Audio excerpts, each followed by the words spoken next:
The session that we are going to start is Remembering Nabaneta.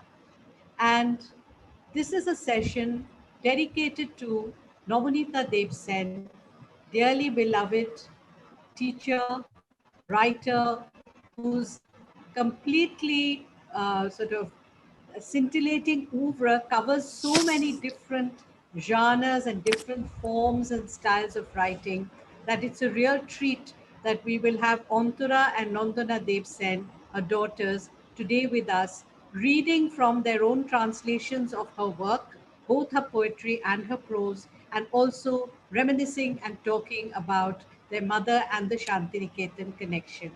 Our moderator for the evening is Oindrilla Dutt. Let me quickly introduce in some detail both the panelists and the moderator. Antara Dev Sen is founder editor of The Little Magazine, an independent journal on South Asian literature and social concerns. She is a literary critic, a translator and social commentator, and currently guest editor of Sahitya Academy's journal Indian Literature. Earlier, a senior editor of the Hindustan Times and of the Indian Express in Delhi, she was a Reuter Fellow at Oxford University. She's been a journalist for most of her working life, continues to be a columnist, and she is also managing trustee of Youthquake India Trust, a voluntary organization focused on education and health. Antara and I welcome you to today's panel. Nandana Dev Sen, award-winning actor, writer, and child's rights activist. She is the ambassador for child protection for Save the Children India, has worked closely with children and grown-ups at UNICEF, RAHI, Apne Aap, and Operation Smile as an ambassador and advocate for child protection. Nandana is the author of 6 children's books, as well as Youthquake, a fiction series for young adults. Nandana's first book, Kangaroo Kisses, was selected by 320 plus UK nurseries as Book of Excellence. She frequently writes for newspapers and journals and has translated 2 collections of her mother, Nabaneeta Dev Sen's Bengali poetry, Make Up Your Mind, and the most recent, Acrobat. Moderating the session for us this evening is Miss Oindrilla Dutt. She was also the MC for the first day of Nabanna Earth Weekend 2021, which was yesterday. And we thank her for her very, very capable MC abilities to anchor the whole program yesterday. Oindrilla is an arts and events curator and presenter.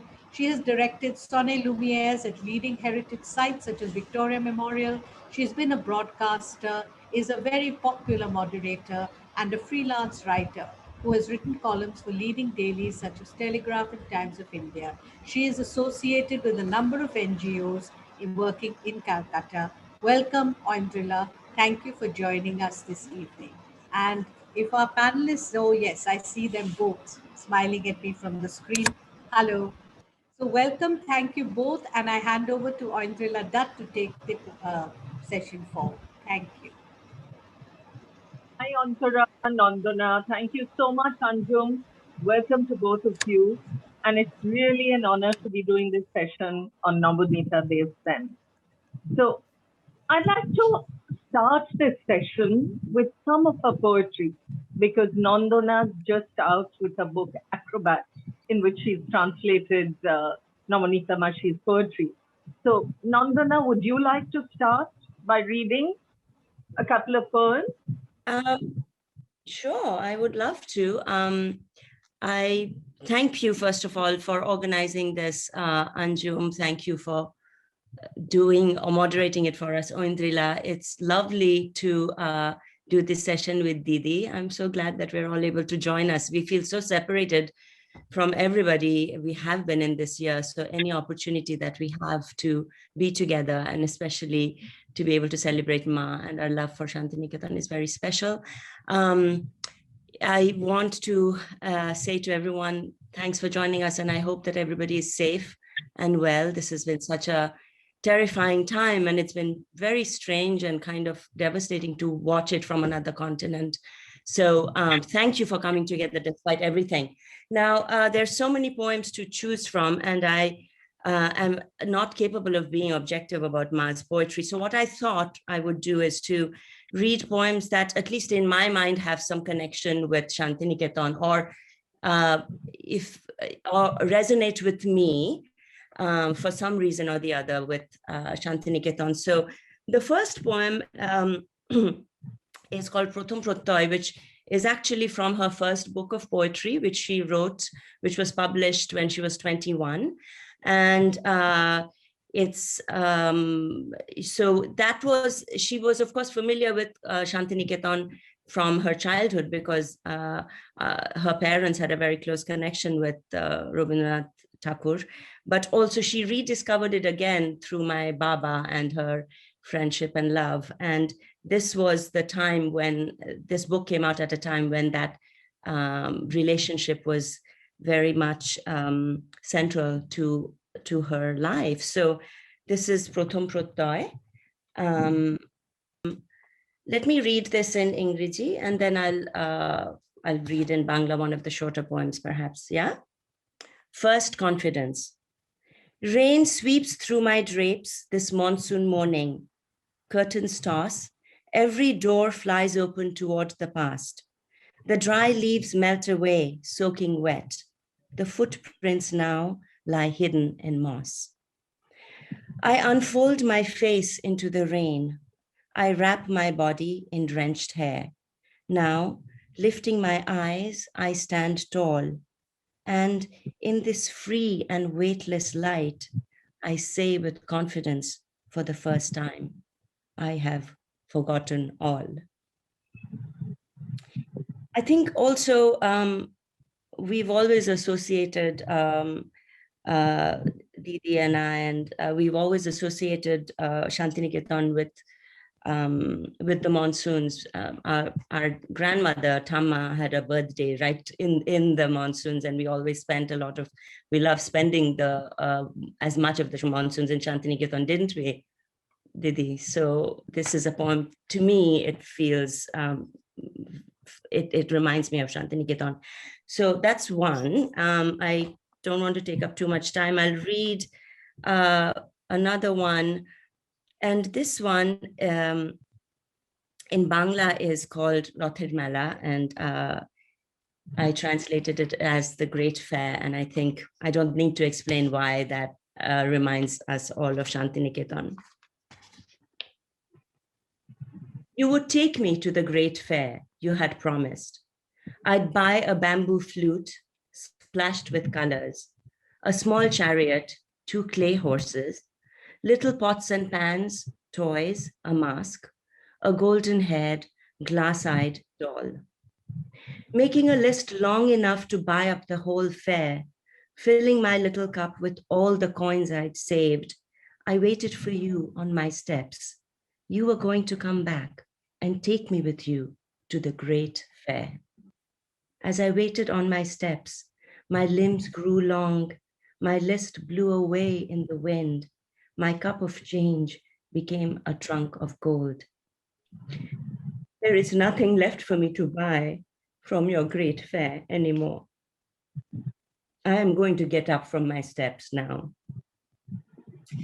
The third poem is a short one, and it's from my mother's beloved and very celebrated Antara series.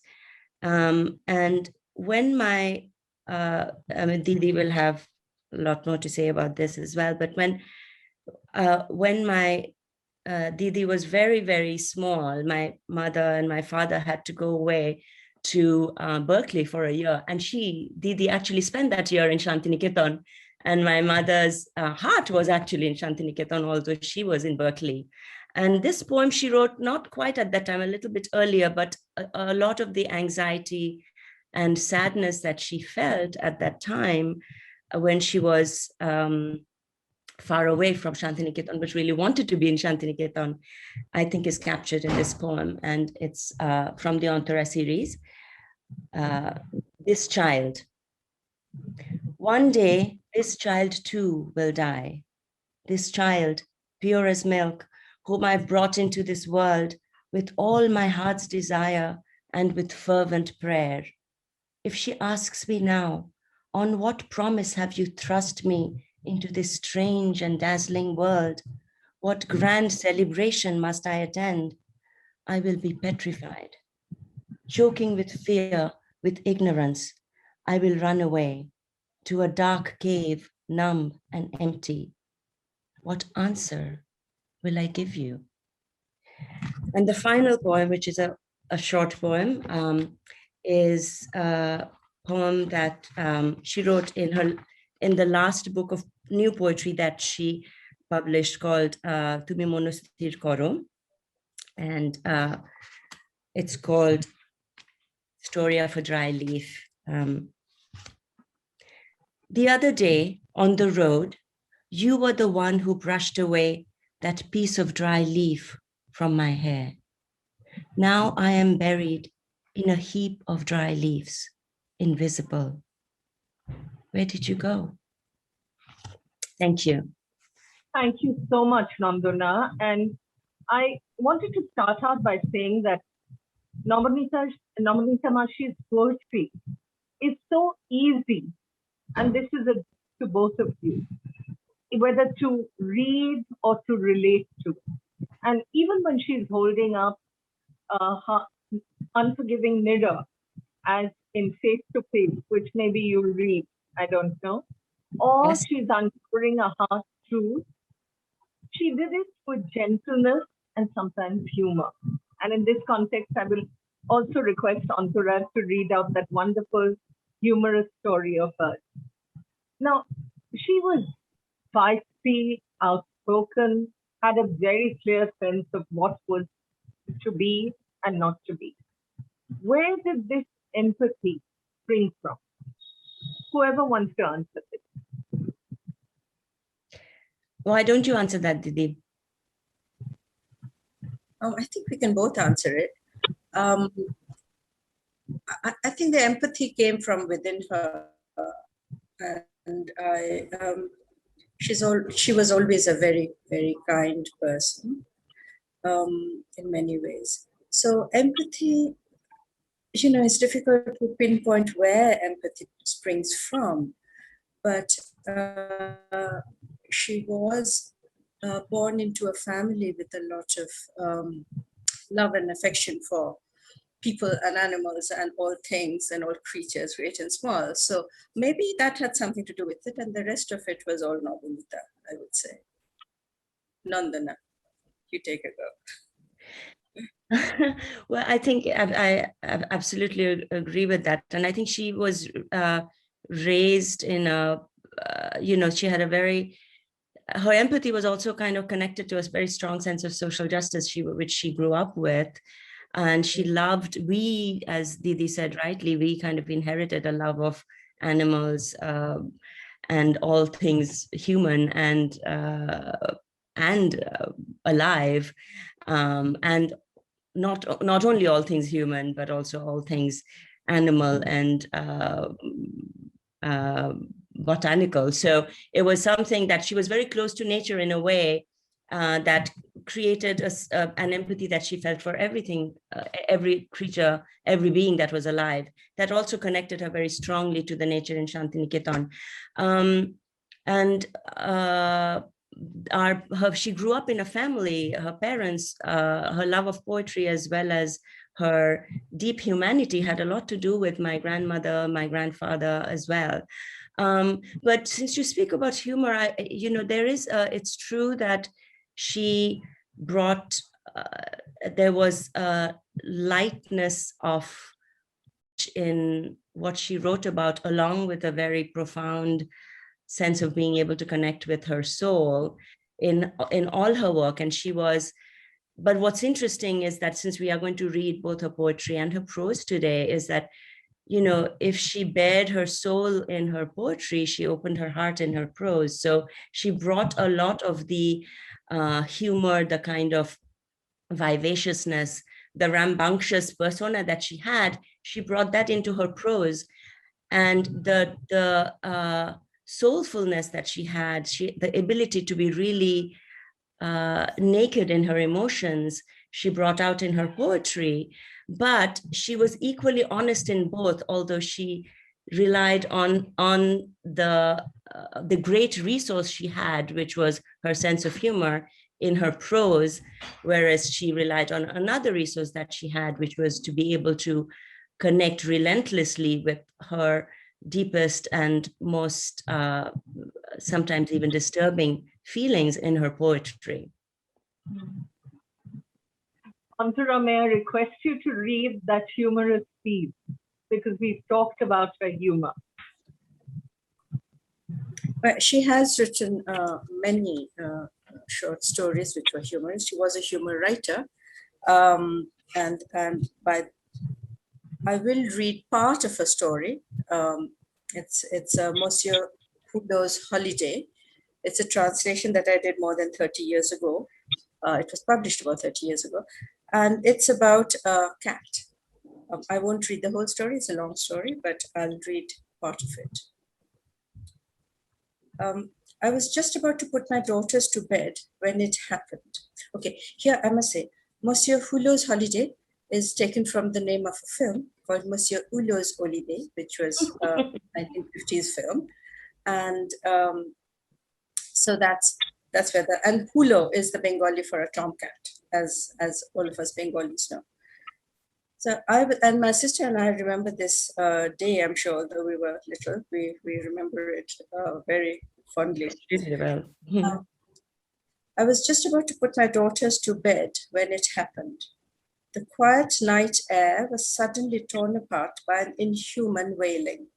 It wasn't very far from us. In fact, it was alarmingly close. The sound rose right behind me, or so it seemed. What on earth could it be? A careful, fearful listening gradually revealed the identity of the mysterious presence. A cat. A cat? What? A cat in our house. In this paradise of all rodents. Families of mice live here happily. Even field rats come in and play about with my friendly, non-violent dog on the living room carpet.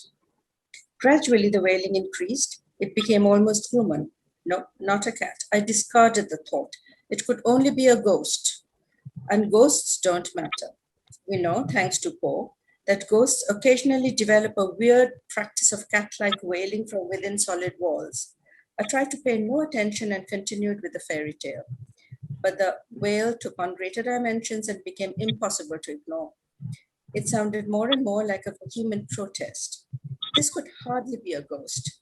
It had to be a desperately angry tomcat. But where could it be? Ma, there's a cat under my bed, announced daughter number 1. Please, may we just peep under the bed? Piped up daughter number 2. That's there. Please, let's take a look. It's crying, came a joint appeal. It must be caught somewhere. Let's free it. Obviously, fairy tales interested them no more. Far more exciting things were happening in their lives. In a minute, they were up and out of bed, prancing around, opening and shutting drawers and wardrobes, slamming doors and windows, pulling chairs and screaming, in here, over there, by the window, outside the window. The cat remained invisible, but my 2 daughters were vigorously visible as well as audible. Not unexpectedly, my dear mother appeared on the scene in her wheelchair. An icy voice demanded, what exactly is going on here? A cat, Imma, a cat, a lost cat. It's crying for its mummy. Where is it? Outside the window, in the ventilator, under the mattress, in the refrigerator. Excited suggestions kept pouring in. The cook and the maid had joined the crew. Our friendly, non-violent dog, the first in the family to go to bed, was up too and had joined the fun, madly rushing around, getting under everyone's feet, whining and barking alternately. The room bustled with activity. The noise seemed to come from the window, but there was no sill for a cat to rest on. It could be coming from the small, high ventilator above it. But this was a second-floor room. The cat could not be outside. Outside the window, there was a fine stretch of winter sky, infinite darkness strewn with the few dim stars rationed for us through the dense Calcutta smog. Could a cat be stuck out there?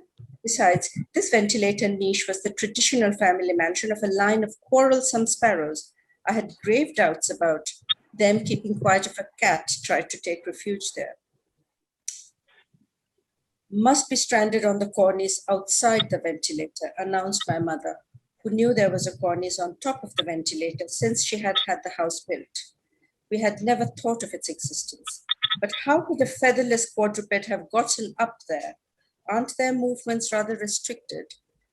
Ah, cats, you don't know what leaps they are capable of. Go and look down from the third floor balcony. You'll find him on the cornice below, announced Madame Hercule Poirot from her wheelchair. That's my grandmother. A wild dash up the stairs, me, my kids, the cook, the maid, and the dog, all competing with each other to reach the balcony first. Leaning from the third floor balcony, I found, sure enough, a couple of 20-carat emeralds sparkling diabolically from a bundle of rather solid darkness, darker than the night itself. Who is it? I screamed rather pointlessly, and the wailing stopped. Instead came a threatening growl. Meow. Goodness gracious, not he, not here. It was Monsieur Hulot the Terrible, no doubt. We all knew that famous snarl. Monsieur Hulot was the exact opposite of Madame Koiri, the domesticated Royal Bengal tigress of the Shimlipal Forest Reserve. Children loved to play with her. But there was nothing domestic about this particular domestic animal, Monsieur Hulot, formerly known as an alley cat. Huge and ferocious, he didn't care for mortal beings. Raven black, tough as a wild boar, totally unorthodox, independent, measuring about 3 feet, tail included. Monsieur Hulot walked about like Alexander the Great. Style, what majesty, what grandeur. One could almost see the army marching behind him. The Te Deum, or whatever it's Latin, playing, the world conquered, bowing to his majesty. Monsieur Hulot dismisses all humans as irrelevant. He recognizes only the brown and white street dog who rules this block. But pet dogs? Pooh. The other day he had visited our kitchen, jumped on our cook with his chilling war cry, and made off with a whole fish right out of his hand. We are quite sure Monsieur Hulot is the missing link between the common cat and the Royal Bengal tiger. But how did he get there on that narrow cornice beneath our third floor balcony, and when? Eventually, the cook disclosed that 2 days earlier, when the monsieur had returned to our kitchen again to catch fish, the cook and the maid had given such fierce chase that the monsieur had seen no way out but to leap blindly over the third floor balcony into the vast unknown. Luckily, he had landed on the cornice, which was uncharted territory for catfolk. The cook had tried his best to get him out, but genuine efforts having failed, was keeping him supplied with bread soaked in milk and some fish bones. Surely we didn't want a creature of Lord Krishna to die on us. It would be very inauspicious for the house. The cook had decided to keep quiet, expecting Monsieur to leap up onto the balcony someday. But the balcony was just that much higher than his extraordinary high jump record. So the Monsieur had been subsisting on the food dedicated to him for the past 2 days and keeping a low profile. But a quiet, secluded existence with a limited food supply was not his idea of life, hence today's rebellion. He felt restricted, angry, claustrophobic, helpless, and hungry. But above all, he felt deeply humiliated. He had not touched the food rationed out for him since last night. He was on a hunger strike. Next, he sent out furious SOS messages all over, calling for help. However destructive he might be for human society, Monsieur Hulot had to be rescued. Suggestions poured in. No problem, announced Shibu. 4 of us will hold Mashima's big mosquito net out in the courtyard below, under the cornice, and you can push him off and the bamboo pole with the bamboo pole we used to brush the ceiling. We'll catch him in the net, circus style. Oh no, shuddered Shibu's Mashima. That's my mother. Oh, that's my mother's mother. That's not that one. It's 30 years old and the cat weighs a ton. It will be the end of both. Use the new bed sheet. That's strong enough, I think. I was rather scared. What if the cat fell outside the bed sheet? I know they are always supposed to land on their paws, but from such a height? No, I could not push him off the cornice. How about lowering a ladder instead? cats, unlike cows, do climb stairs. Let the monsieur come up by himself, a dignified solution for such a figure. Everyone agreed. The ladder was let down and securely tied to the railings so the grand monsieur would be safe. After fixing it all up, we disappeared into the room and lay in wait, barely daring to breathe. The wailing stopped, but no sign of the cat. The clock ticked on. The howling began again. And how? Deep pathos welled from his notes. Ma, the cat is weeping, my daughters began. It's very bad for the household, you know, Didi, said the maid. This howling of black cats at night, it brings bad luck, even death, to the house. He must be silenced immediately. I know, but how? The maid started praying. God is the only savior of stranded stray cats on hunger strike in Hindu households. The poor cat is so terrified he's lost his natural instincts, declared mother. He has forgotten the technique of climbing altogether. Then someone must go down there and carry him up here, daughter number 1, chirpily suggested. But who? Asked the more practical daughter number 2. But who was the question? Monsieur Hulot was no pet tiger in a forest reserve. He was a really tough guy, an enormous, ancient, ferocious, wild animal, now generally extinct. This act called for a master lifesaver, some wilder creature, a rarer specimen. Shibu paled. Me, on that narrow cornice, you want me to fall to my death? We had forgotten that Shibu had vertigo problems. The maid calmly ordered the cook to wind his dhoti tightly around his waist and descend carefully. It might be mossy, she warned. Why don't you pull your sari around your waist and descend carefully instead? Came the cook's curt reply. The avalanche the maid let loose through her toothless snarl prompted me to volunteer. I have always been good at climbing trees. A ladder is no big matter. Okay, I'm getting down. No big deal, this. Once a climber on the south face of the Matterhorn. Am I afraid of this puny little bit of concrete? Fixing my sari, as advised by the cook, tying my hair up into a tight top knot, I was ready in half a second. Ready and certainly steady, just waiting for a go or a no. The monsieur might scratch my eyes out and bite my nose off, and so I gravely demanded a safety blanket, in which I intended to wrap him before he could start functioning. As soon as the words escaped my mouth, I found myself heavily weighed down, one daughter dangling from each arm, registering firm and vigorous objections, and making me look like a jackfruit tree in season. Ma is sure to slip and fall, they said in a chorus. This naked lack of confidence in me was saddening. My image in their eyes did not seem to live up to my expectations. Remember the time I forgot the keys and climbed up the drain pipe? I tried to promote myself. But this is no drain pipe. It's Monsieur Hulot. He'll push you off the edge, Ma. Monsieur Hulot's plaintive notes had reached unbearable depths of pathos. What could I do? Whom could I grab, beg, force, entice? Suddenly, I had a brainwave. The fire department, of course. They are the ones who solve such out-of-the-world problems. And what could be luckier? Just around the corner, we had the sleepiest fire station in the universe. The bright red vehicles never left their shelters. The men in their grand uniforms sat under the banyan tree all day long playing cards or sipping tea from their little earthenware cups. They were both stiff and would certainly be grateful to have something to do. Quick as a wink, Shibu marched off, but returned shortly with a long face. You try to convince them yourself. They won't listen to me. What's their phone number? I don't know. They simply refuse to cooperate.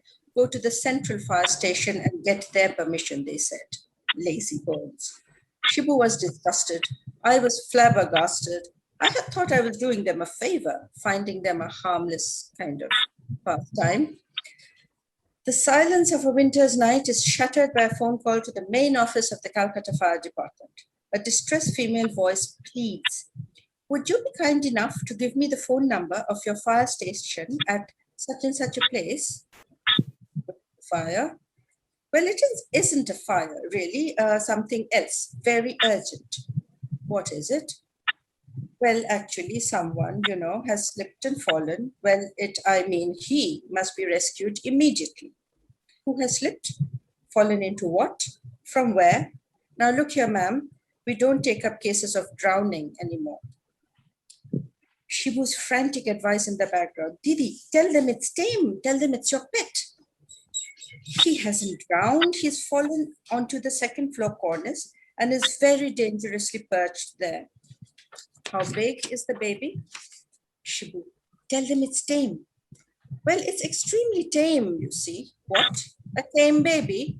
What baby? It's a tame cat. Now, just a minute, madam. This happens to be a fire station, not a cat catching center. Call the SPCA. Oh no, of course, we do appreciate all you do for us. Of course, we know how terribly busy you are. But you see, for the last 2 days, this cat, our very own pet cat, has been stranded on this unapproachable cornice. We can't get to him. He's dying out there. I'm very sorry to hear that, but one should not keep the fire brigade busy with cats. If it were a person, we would rush there immediately. But this does happen in other places. One depends on the fire department.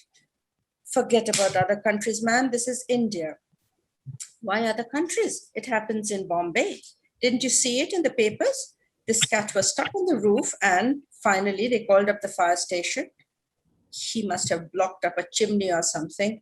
Couldn't have been just human sympathy for cats. Oh, please, there's nothing wrong with human sympathy. Do it out of pity this time. I'm sorry, ma'am, but this is impossible for us. This is a large city, ma'am. We have to be ready for emergencies. Diwali is only a few days away. Is Bombay a tiny village? Are London and New York small towns? Besides, the fire station on our street has quite a few engines. I've never in my entire life seen all of them go out at the same time. Your house is on a street with a fire station right next to it. Then why don't you go over or send someone? My cousin did go over, but they said they needed your permission. Look, it's quite impossible for me to give an official order. You can make a request and see if they do you a personal favor. Here's their number. Thank you. I can't tell you how grateful I am. Then, hello, is this the fire station? Yes, may I help you? A repeat performance of the previous conversation. This officer was more duty conscious than the other. I'm sorry, but I cannot risk the life of one of my men for a cat. Oh no, of course not. But how does this risk come in? It isn't a fire, only a cat, a very tame pet cat. What if our man slips and falls? There's a point in dying to save another human being, but certainly not in trying to save a mere cat. Dear me, why should the poor fellow die?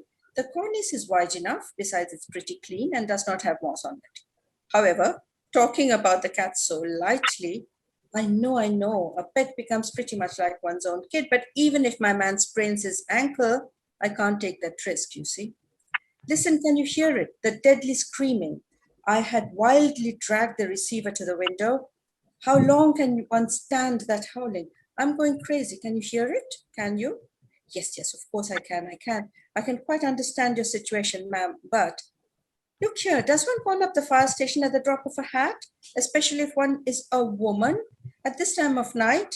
Is it not the last resort? In front of my very eyes, in my own house? The poor darling, a creature of God?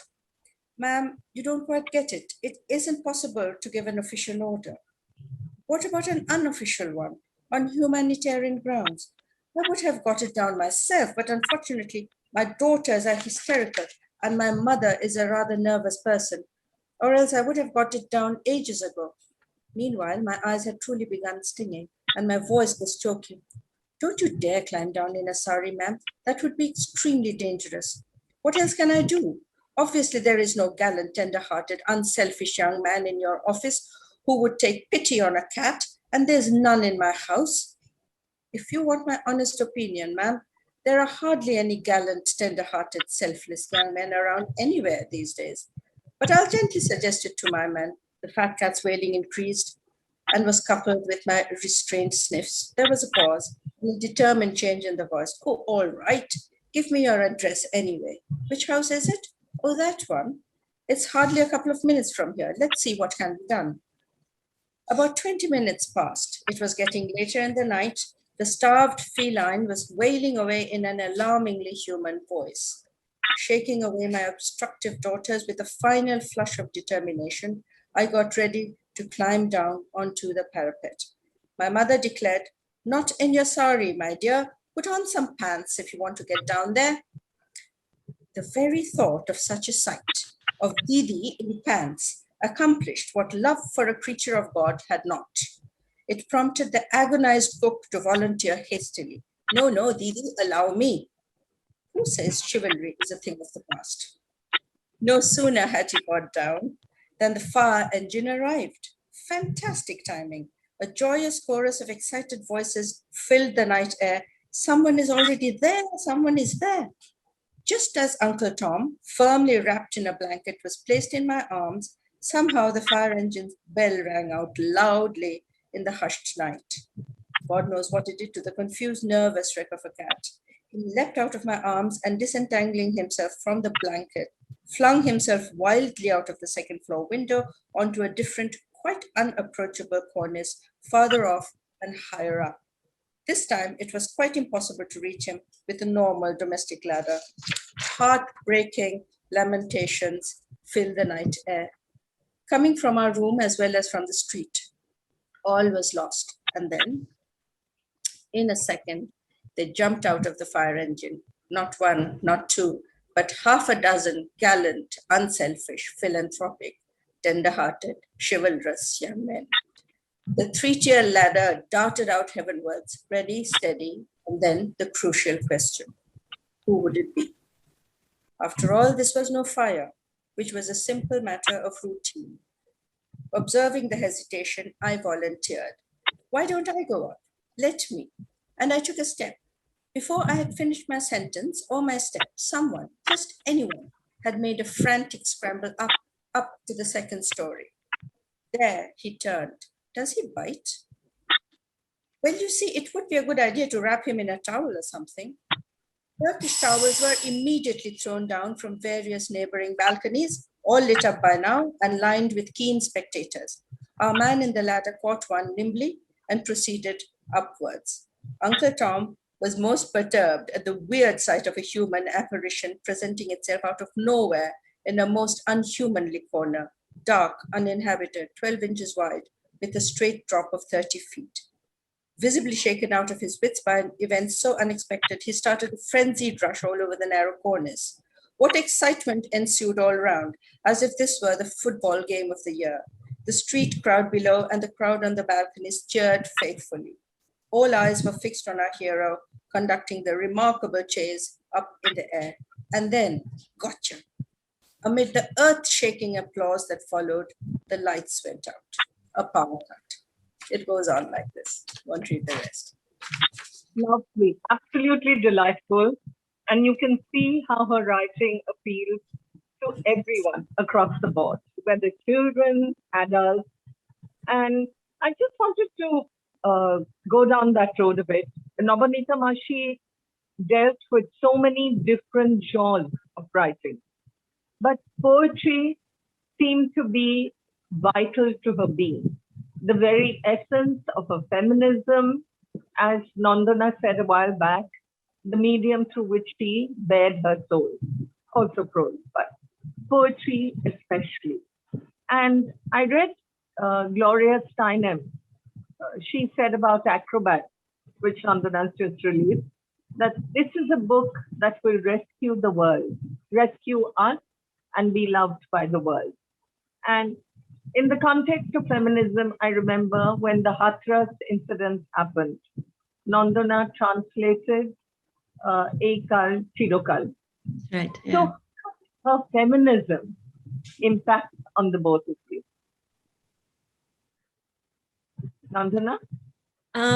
Well, that was such, first of all, because we grew up in an all-female family, with Dimma, Ma, and Didi, it never occurred to us that there was a way of being which was not about how free you can be as a girl or a woman, right? Wouldn't you agree with that, Didi? And I think my grandmother, as you know, was also a very fierce feminist herself. She was an early feminist. She was a widow, child widow, who reinvented herself as a something that is to this day a rare beast, which is a best-selling poet. She was that, and she wrote in two different personas.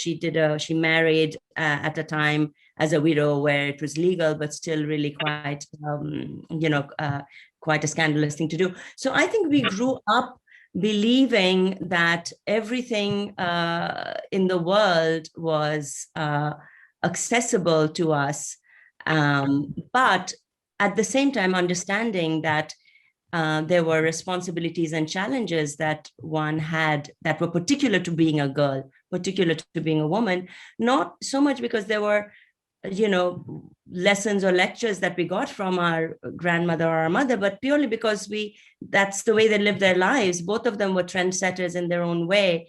And, and their writing was also very trend-setting. So their feminism was reflected both in the choices they made as women and as mothers, and the choices that they made as writers, as artists. So that it was just, we kind of grew up in that, right, Didi?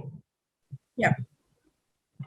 You just talked about this, and she mentioned somewhere, this is to talk about feminism and freedom and the choices that we have and right. how we can make the best of it.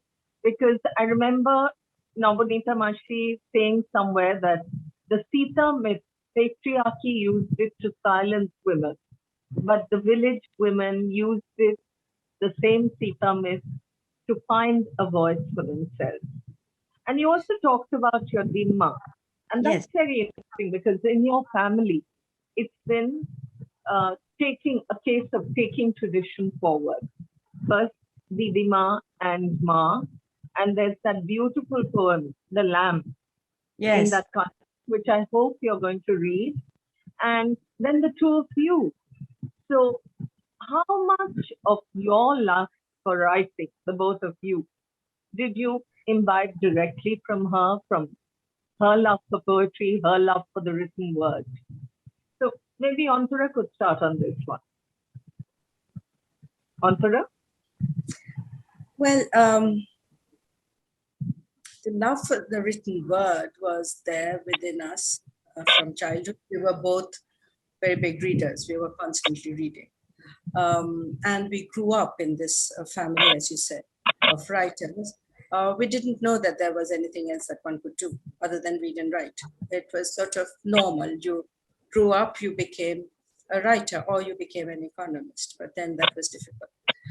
So we, all my mother's friends were writers. So my sister and I, we grew up not just with my mother and grandparents, but also with two generations of writers, right, Tumpa?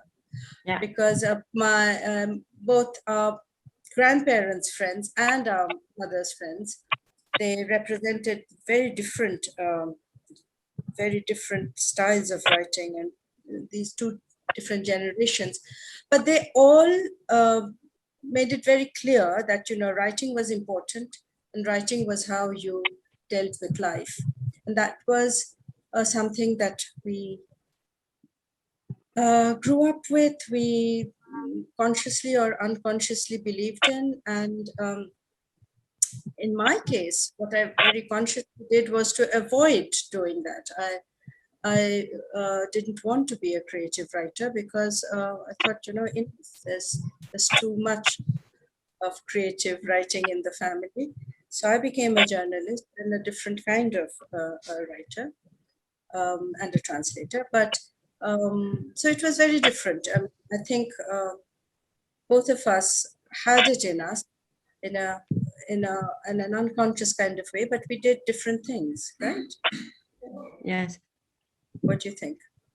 I think that's absolutely right. I think it was so much, as you said, we grew up writing. And, you know, for instance, whenever we had a birthday in the family, the tradition in our family was to write a poem, right? Like there were birthday poems that we wrote rather than birthday cards being, I mean, we put birthday cards too, but it was a very writerly family, and everybody was a writer in some way or the other, even though we, both Didi and I, made choices that were different from being creative writers. But I think part of it was also that, you know, when you're steeped in it, you love it so much that you take it for granted. Actually, that is, of course, you don't, it's not a choice that you make, because that is your life. So the choices that you make are departures from that rather than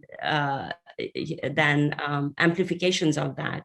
But as Didi said, it's always been in us, and it's come out in different ways, even as we have been doing other things and staying busy in different ways.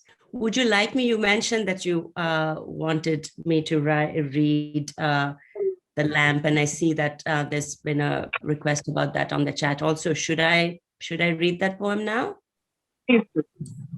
Okay, great. This is a poem that is a big favorite of my Didi's and mine, because it's a poem that Ma wrote about Dimma.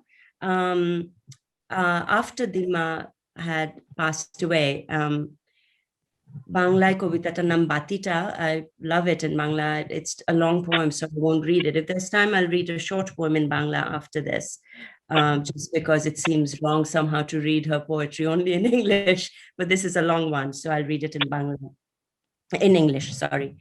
The Lamp, Memories on My Mother's Birthday. Go to sleep now, Ma. It's way past 11. 11? It's still early then. But you must go to bed. You're teaching tomorrow. Ma sits in her easy chair, thick glasses perched on her thin nose, pale fingers clutching her magnifying glass, the statesman spread out across her lap.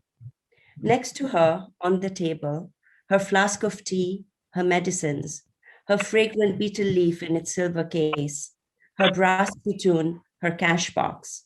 Behind her, on the teapoy, an earthen vase filled with her favorite white tube roses, and a wicker table lamp weaved in Agartala. Before her, the alarm clock ticking away, a traveling timepiece. As Ma turns the pages of the newspaper, its noisy crackle splinters the quiet night. Closing my book, I come to her. As soon as I step inside, I drown in the deep perfume of her tube roses. The nurse is dozing in her chair. Ma, please go to sleep now. It's 1:30. 1:30? She scolds. And you're still awake? Don't you have college tomorrow? Swallowing the rebuke, I keep on wheedling. You'll get sick, Ma. If you stay up like this, you must take care of your body. My body? Ma breaks into laughter that sparkles, like jewelry shimmering from head to toe. How much more sick can it get? And what use is my body anyway? I go to her one more time before I sleep. It's 2:30, Ma. Do call it a night. Come, let me take you to your bed. Yes, I'm coming, just coming. There's only this one tiny bit left. Reading isn't so easy now, you see. It's the gift of these cataracts. With a slight smile, embarrassed, apologetic, she buries herself again in printed words. Under the glowing light of the table lamp, with her focus on the magnifying glass, the ticking of the alarm clock fades away. As I walk back to my room, I hear her speaking softly to the nurse. Oh no, my dear, don't turn off that light. Keep the lamp switched on, please. I have just one more page left. Just one more page left. One more paragraph. One more sentence. Give me one more word, dear nurse. Just one more day. And I'm sure she said that to both of you, and you said that to her. let me quickly ask you, Nandana, something that is specifically for you. Nabanita Mashi would read to you, she wrote for you, taught you so much. And through that process. So is that what drew you, nudged you towards writing for children, working with them, protecting them? Yes, absolutely. It had a great deal to do with my interest in writing for kids, but again, our Dimma and our Dadu were both very, very active children's book writers. So my Dadu, edited children's magazines, and Dimma wrote. So we grew up with, actually Dimma told us a lot of stories as well, right, Didi? So we had a lot of storytelling from both Dimma and Ma, because when Ma was in college, Dimma was at home with us. So the fascination that we had for children's literature had definitely a great deal to do with the love that there was in the family, not just for literature, but in general, but also literature for children in particular. And we also had books from all over the world, children's books that were very, very old, rare books that Dadu had collected for Ma. And, beautiful hardbound books. And just, it was a kind of a children's paradise to grow up in terms of children's books. So yes, that was very much an influence in terms of my interest in writing. And Ma actually would say to me, because I was had been working with kids very closely, and that was at a time when I was also quite busy as an actor, but my mother kept saying that you have to. And then I would tell her also stories that had happened. In fact, my very first book for children, well, actually my first book for children, I wrote for my niece, my Didi's little girl here. And it was a book that was written, as I was saying, in our family, the tradition was to write poems for birthdays. And this was kind of a birthday book for here, which then became my first book. But the first book that was published that was the first book that I sold, came out of a workshop that I did in a shelter called Sneha in Narendrapur. And Ma was the one, when I was telling her what had happened, in that I came back home and I was telling her what a great workshop, how fun and how interesting and extraordinary the children were in terms of making up the story. Ma said, you should make this into a book. And it actually did become my first book. So yes, the answer to that is absolutely yes. Thank you. Okay, there is somebody, this is rather long, but interesting. Somebody called Olokre. This is addressed to both of you. He says, Nabanita Mashi had a complex relationship with your paternal grandmother, but she wrote a beautiful introduction to Amita Sen's second book of reminiscences about Santiniketan. This was well after the mid-1970s, yet it was so vibrant in spirit. Do you have any recollections of this? And could you comment on this? And I have to remind everybody that Nabanita, the name, was chosen by Gurudev Rabindranath Tagore, and Nabanita Mashi's bonds with Tagore's world and Santiniketan were always strong. So do you have a comment on that? Didi? She was a generous person, and we all have complex relationships. That's all I think one can say about this. The second, Tumpa, do you want to add something to it, or otherwise we can move on to the second question, which is... Okay. Let's move on, yeah. Yeah, the second question is about, her writings are such an intense combination of both private and public feminism and humanism. How much editing went into her writing, and also how active was she in the translation process? This is from Reuter Sen. Yeah, I think she was, I'll just talk about the translation part. We do know that all of this is true. this combination of feminism, humanism, private and public, and all of that is true. I agree. Editing, whatever editing was necessary was done by her. She herself edited her work quite frequently, but she wrote very quickly. So within the same day, she would have written it and edited it several times. You know, she was just like that. And she kept saying that, you know, I work hard. It's not like I write it and send it off. I do work on it. But all of that was done very quickly. About translation, she was incredibly interested in translation, which is why my sister and I are interested in translation, I think. She had been a translator. Her father, my grandfather, Narendra Dev, was a translator. He translated Meghdudam and Omar Khayyam and many other things. My mother was herself an extremely accomplished translator and also somebody who believed in the importance of translation and the necessity of translation. So she kept talking about how you need to translate in order to go beyond the barriers of your own language. So you need to translate others. And, you know, that's the only way that you can actually understand the world around you. Tumpa. Yeah, I agree with all of that. So I think in terms of her, she also had just as she wrote differently, she relied on different parts of her writing style for her prose and her poetry. She